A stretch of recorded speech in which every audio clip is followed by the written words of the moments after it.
काय करत होतं? मी इकडं लाईट चालू करत होतो. इकडं असं तिथं बसलं होतं, बसलो. तिकडनं असं आलं. हां. कचेरी गल्ली शहापूरमध्ये आहे आणि शहरामध्ये आढळणारा एक साप. माझी तुम्ही नेहमी व्हिडिओ बघत असाल आणि लोकांनी त्या गोष्टीची माहिती करून घेणं गरजेचं आहे, कारण पुन्हा पुन्हा मी ह्या माहिती सांगत असतो. लोक घाबरत असतात. इकडं आला बघा, पिशवीबरोबर इथं आलो तो आणि इथं सापडला पण पटकन. जवळपास तासभर त्यांनी शोधतायत, माझा नंबर शोधायला पण वेळ आला. पण कवड्या जातीचा साप आहे हा.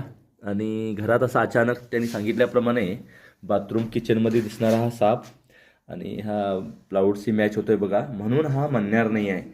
आणि मण्यार हा पूर्ण काळा असतो, लक्षात घ्या. आणि कसं झडप घालून चावण्याचा प्रकार करतोय, अटॅक करतोय. पण हा तुम्ही बघू शकता थांबल्यानंतर तो विषारी नाही आहे हा. आणि सापाची एक विशिष्ट मर्यादा असते. तो किती रागीटने कितीही हे असलं तरी आपल्यापासून जाण्याचा ते लांब प्रयत्न करतात. पाली खाण्यासाठी हा साप घरात येतो आणि गॅप जे आहेत, होल छोटे आहेत, तिथं हा जुन्या घरातनं वगैरे मोठ्या प्रमाणात राहतो.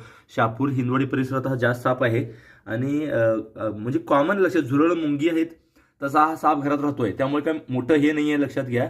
पण लोकांना माहिती नसल्यामुळे प्रॉब्लेम झाला आहे. आणि हा पिल्लू वाटेल तुम्हाला, हा पिल्लू नाही, मोठा साप आहे, लक्षात घ्या.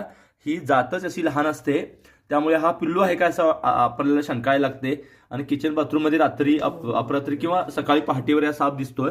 भिंतीवरती सर्वात जास्त ग्रीप पकडणारा साप आहे.